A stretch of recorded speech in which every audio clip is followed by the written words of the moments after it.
When we start talking about international trade and international finance, it's important to understand the two together. It shows like two parts, if you will, of any kind of foreign exchange. One are the actual goods and services that are produced in one country, for example, and shipped to another country. And the international finance side, of course, speaks to the actual exchange. This is the foreign exchange. So if you think about it, there are two parts of this transaction. One has to do with the good or service being produced and then shipped over to the other country, and the second part of it has to do with the paying for those goods or services that are being shipped. And anyhow, this is just a quick prelude. So when we talk about international trade itself, the reason for it, of course, is that it has to be beneficial to both sides, right?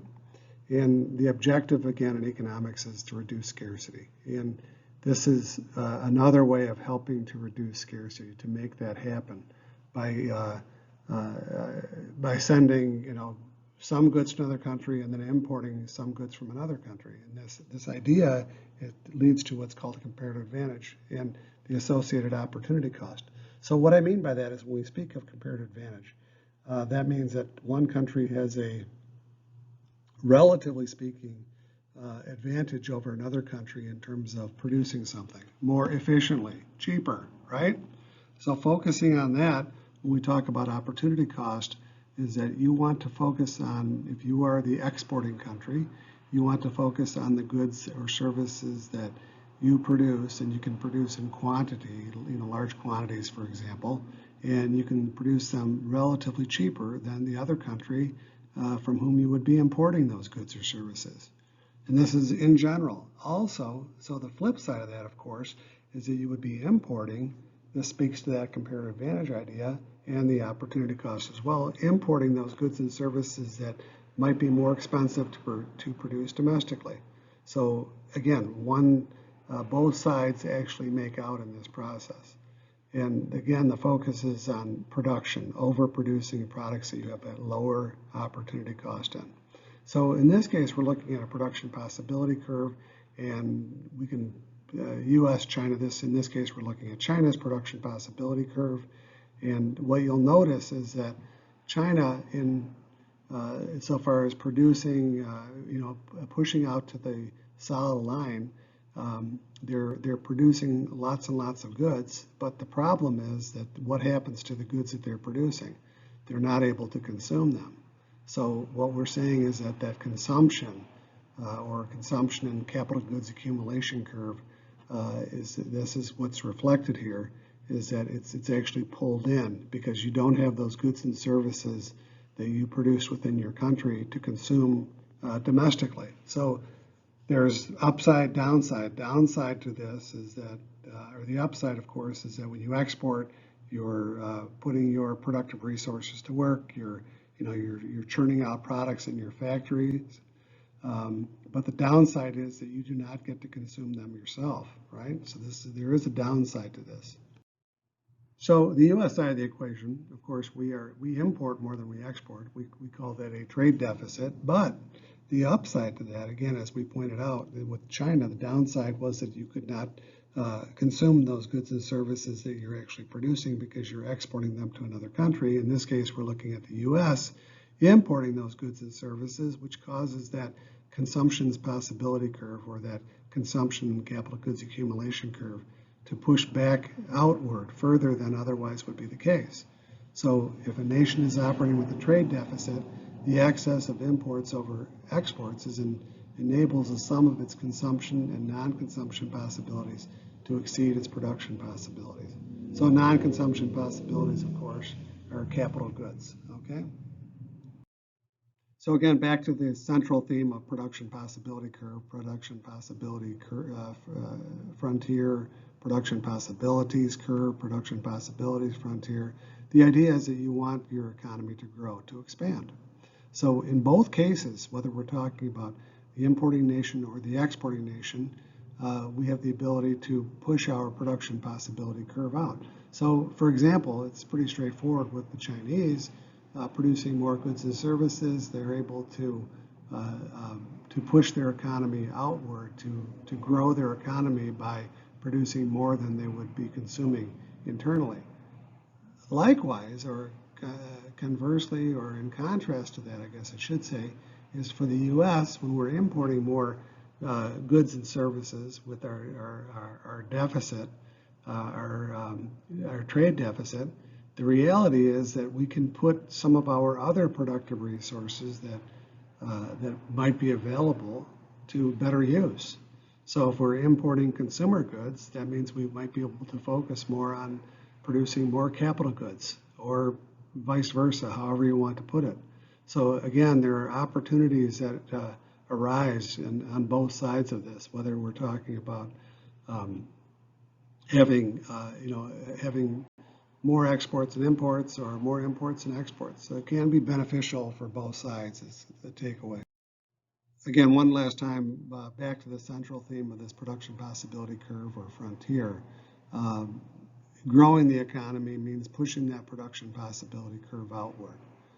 If the economy is contracting, recession, think recession, that would be moving your production possibility curve inward. And again, in order to expand, oftentimes we talk about adding technological improvements, increasing our efficiency, making more goods and services at the same or lower prices, for example, lower cost, I should say.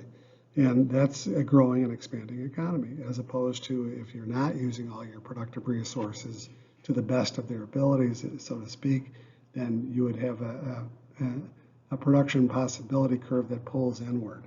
That's restricts, retracts, however you want to characterize it.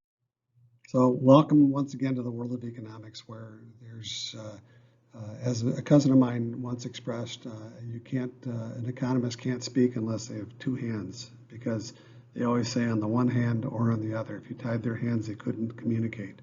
And this is the reality. So when we talk about like a trade deficit, and again, in terms of international trade, the upside is that consumption possibility curve is that we're going to be able to go beyond our production possibilities itself.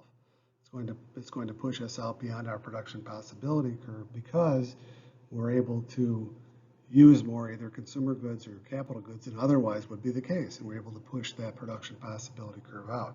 The downside, of course, is that you'd have to borrow, you have to go into debt, or receive some sort of foreign aid. And so there is a downside to this as well, that potential for growth and so on and so forth.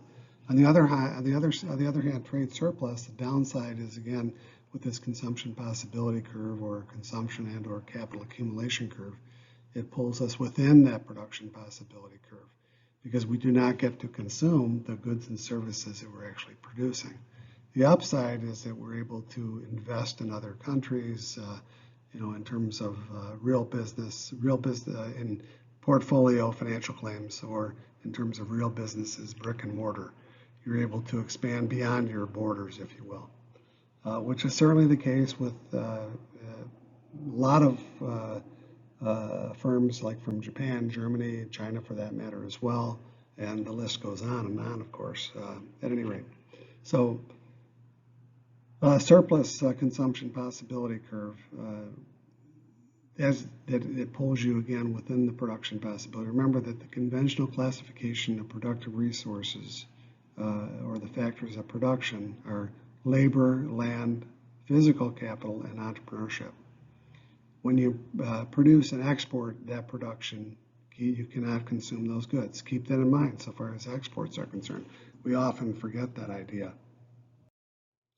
So an example of comparative advantage might be, again, you're trying to focus on that which you have a lower opportunity cost to actually do, right? So in this case, we're saying for example, the U.S. farmers in total, the agriculture, and I'm not sure if these numbers are exactly spot on. This was probably a few years ago, but it's probably not much different. U.S. farmers grow enough food for 166 people per farmer. There are 3.2 million farmers, and that equates with 530 plus million people that can be fed. And the U.S. population is only 333 million, which means that we are going to do what? Export.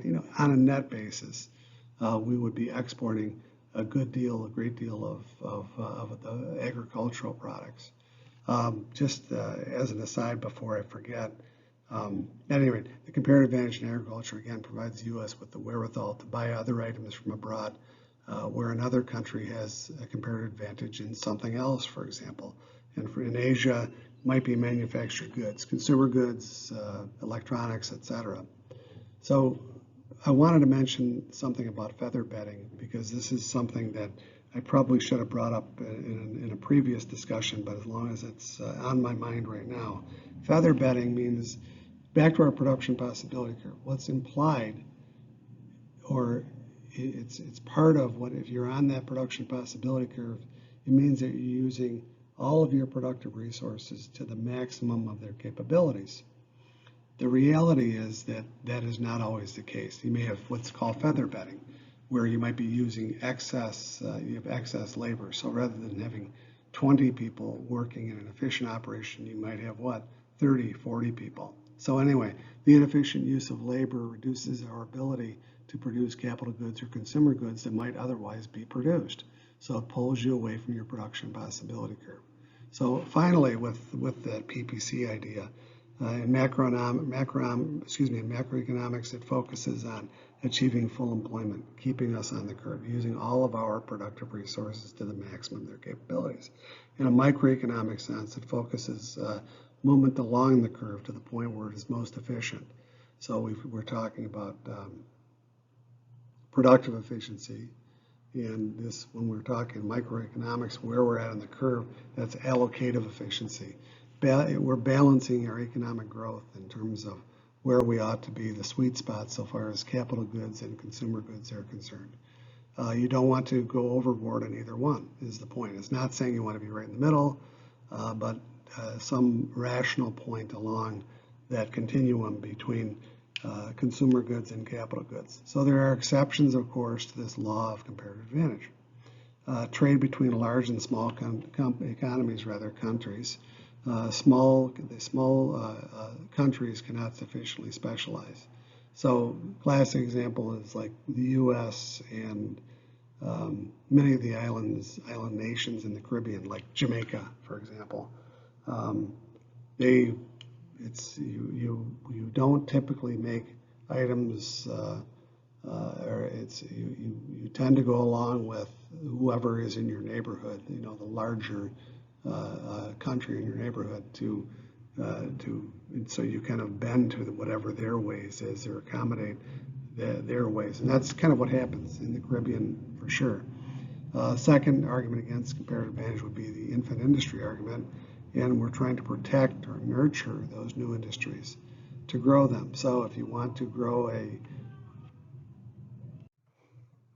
again, for example, if you want to start a more tech-oriented industries, if you want to promote that within your country, what you would do is place tariffs, taxes basically on imported goods, and the effort, of course, being to do what? Trying to build up that infant industry, make it, increase that growth at home. Finally, there are probably some others, but these are the big three. Self-defense. Example of that in the U.S. happened not too long ago. They found that there were no domestic producers of boots for the U.S. military. Can you see where that might be a problem? Yes, indeed. So self-defense is a major one that's always constantly under consideration. So just to walk through this idea of comparative advantage in practice, how it actually might work. And so this is it's an example, but I think it should help clear things up. So nation A and nation B in the production of wheat and wine. So we've got two countries and two goods in this case. So two countries, A and B, and we're focusing on the production of wheat and wine. Nation A has an absolute advantage in the production of wheat and wine. So when we say absolute advantage, meaning that nation A can produce wheat and wine less expensively or lower cost or lower opportunity cost, if you will, than nation B. So the question is, there's still room for trade. So this is how we resolve that, because yes, there is, believe it or not. So with nation A, it takes 3 resources to produce wheat, In nation B, it takes 4 resources, so it's more expensive again for nation B. Wine, nation A, 12 resources, and nation B, 20 resources. So again, this is the absolute advantage in both categories. So nation A, opportunity cost in producing wheat, wheat versus wine is 3 to 12, or 0.25, 25%, right? So this is the ratio. 3 wheats to 12 wines. So it's 0.25. Wine to wheat is the flip side, which would be 12 to 3, or 4.0. Nation B's opportunity cost in producing wheat and wine is 4 divided by 20, which comes to 0.20. And the wine to wheat ratio is 20 to 4, which is 5.0. So what that means is that nation A has a comparative advantage in producing wheat, 4 versus 5 for nation B. And nation B has a comparative advantage in producing wine, 0.25 versus nation B at 0.20.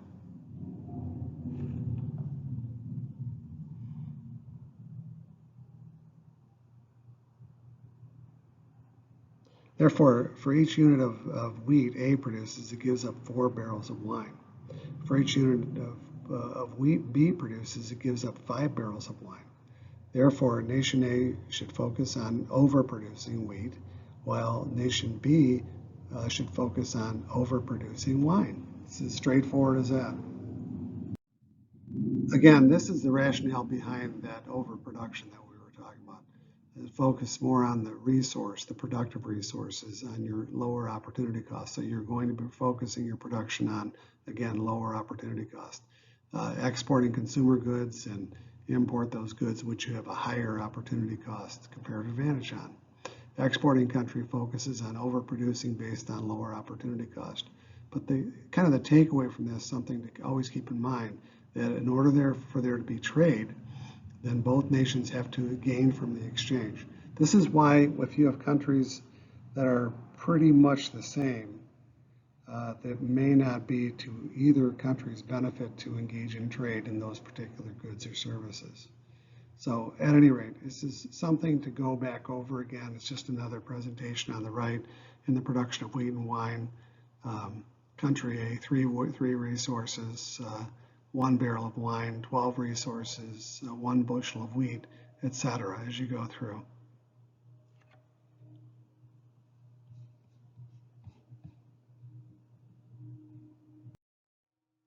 Back to what I was saying earlier, if the countries are pretty much the same, if you're talking about 2 countries that are where the opportunity cost is pretty much the same for whatever production that we're talking about, then chances are there won't be any trade associated with those goods and services between those 2 countries. So international trade, again, the factors of production would include labor, entrepreneurship, capital, and land. Labor, for example, in the U.S., how does it compare to the rest of the world?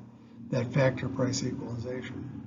There was a time when the U.S. labor, for example, was significantly higher than in China. It still is to a degree, but the reality is that what's happened with factor price equalization is that and production costs in China have gone up significantly, whereas in the U.S., not so much.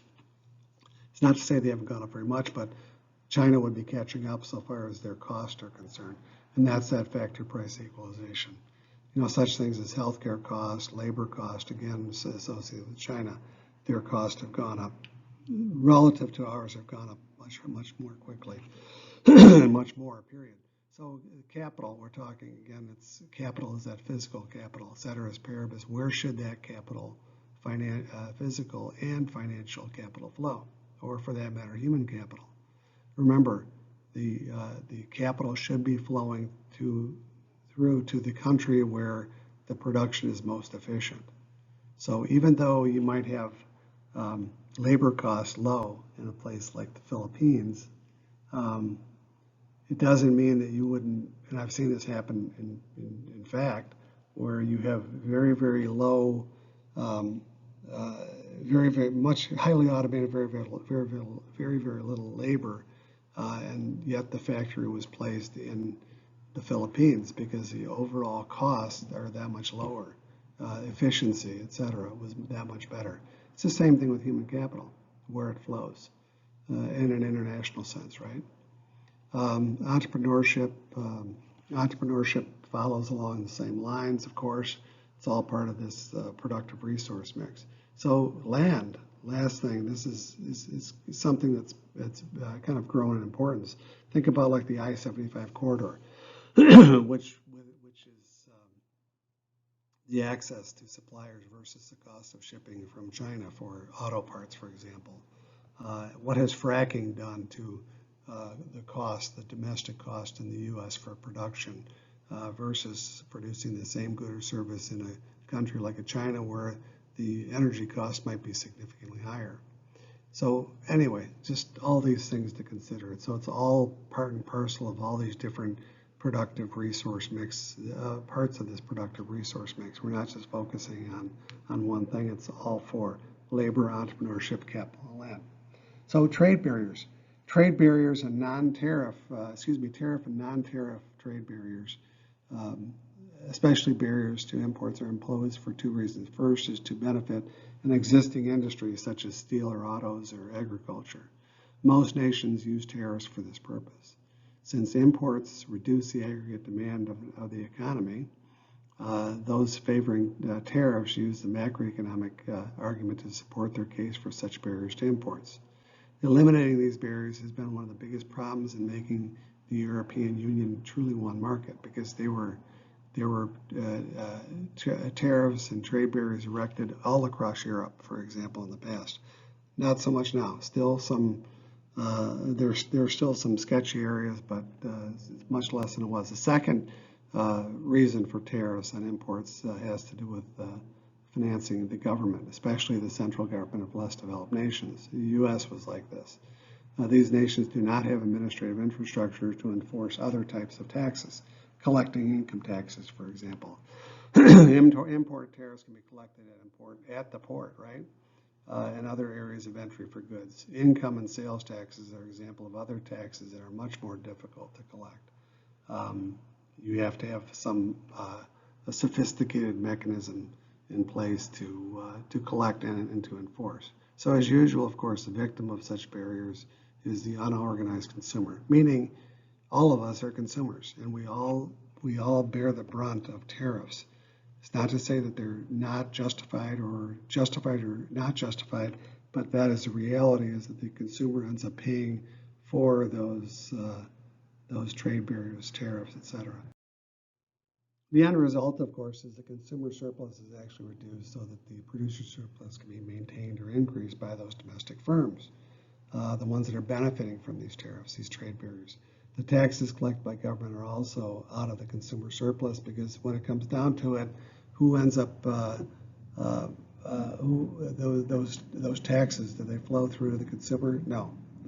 And it's just one more burden that's added on to the consumer. Because the taxes are part of the price of whatever those goods are that are crossing the border, if you will, entering into the country. Since supply is effectively reduced by these barriers rather, the deadweight loss is increased. So again, we're talking about shifting that supply curve. That's what tariffs ultimately do. Furthermore, those firms and their productive resources that are downstream suffer from higher cost and usually lower incomes to all of the resources, labor, capital, etc. So the question about tariffs is, why do we have tariffs in place with Chinese goods? And here's an example. Looking to the right, bear in mind that China is expanding enormously domestically. So with the domestic expansion, it requires a lot of infrastructure building, and infrastructure building in whatever form, homes, businesses, roads, etc., requires massive amounts of steel. At any rate, if we look at the major iron ore producers, we're looking at Australia, Brazil, and China. Bear in mind that a lot of this iron ore that's being mined in Australia, where does it end up? Yep, in China, going to China, and we'll see that in just a second.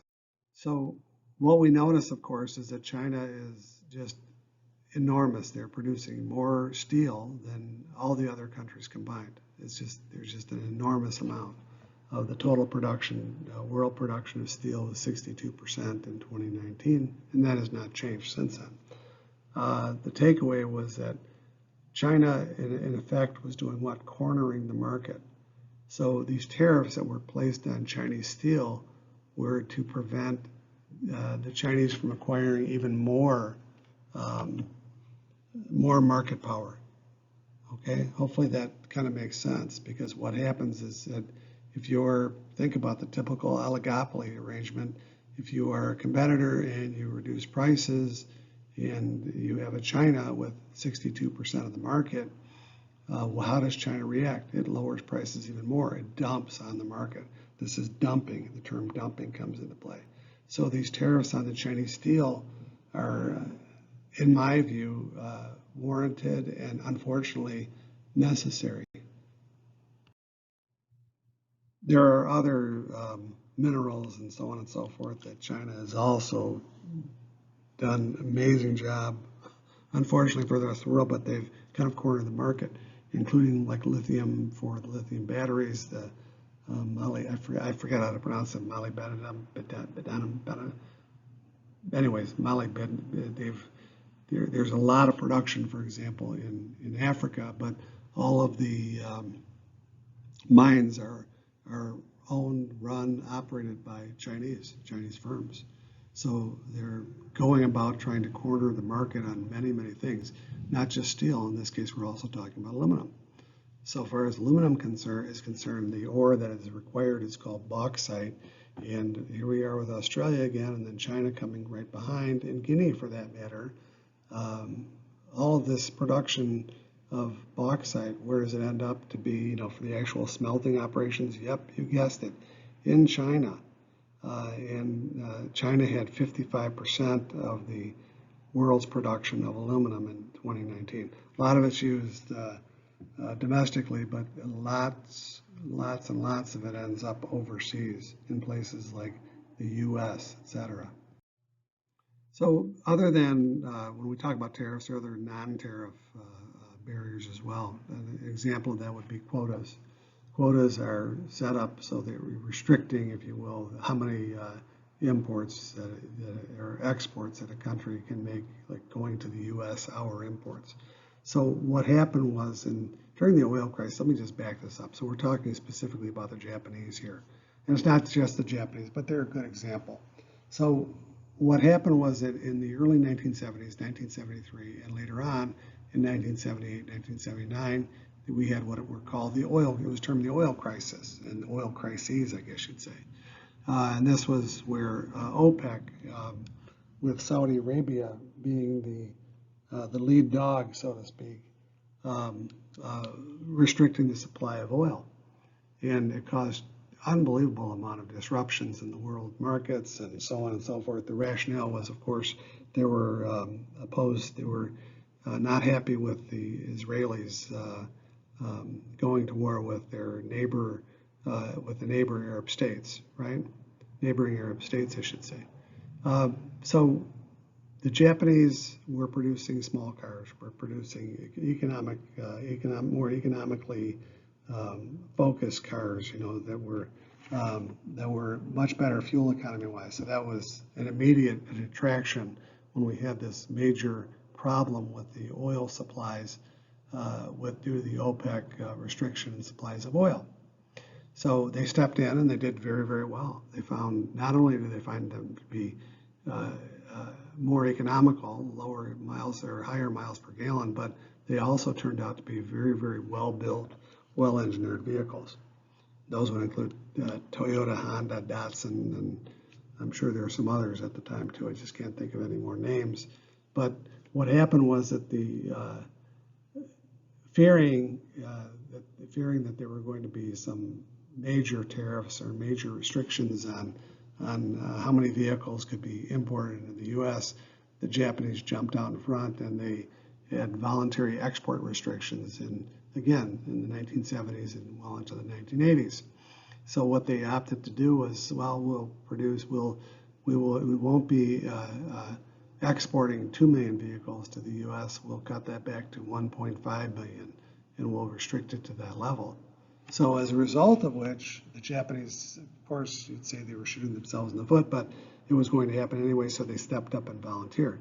So what they did was responded by, since they were restricted by the number of vehicles, they opted to go with, they started looking for more lucrative models, higher end models that were more expensive and more profitable for them. And that's where we came up with the name brands like for Toyota with Lexus, Honda, Acura, Nissan, Infiniti.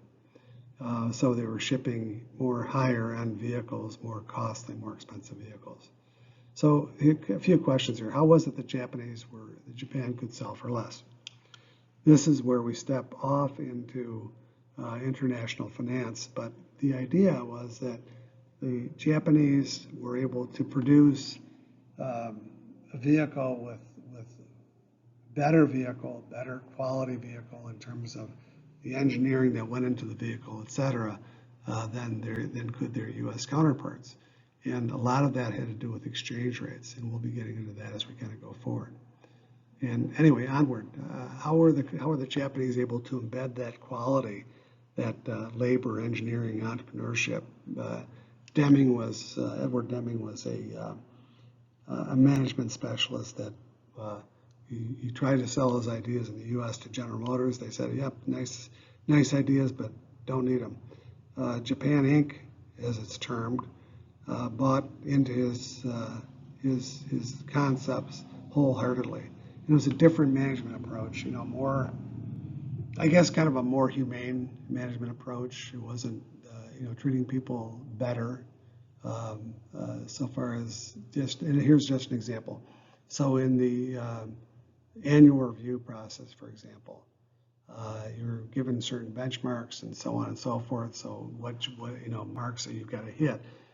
Deming's approach was more, you should be managing on a day-to-day basis. It shouldn't be, once a year come in and talk about these things. It should be ongoing. It should be more on a daily basis. So at any rate, the other thing was that they were able to embed so much more quality in because the yen, the Japanese yen, had been depreciated so much relative to the U.S. dollar. So it was less expensive, is really what we're saying, than it would be otherwise. Okay, certainly in the U.S. at the time. So third, why did the Japanese move production onshore or offshore from Japan onshore into the U.S.? Germany, Korea has done the same thing. China probably will. They've done it to some degree already. But what they found was it was much easier to deal with. So Japan, they built their production facilities in non-union states, right-to-work states, meaning they did not have to contend with the problems that are associated with, like in the U.S. with United Auto Workers.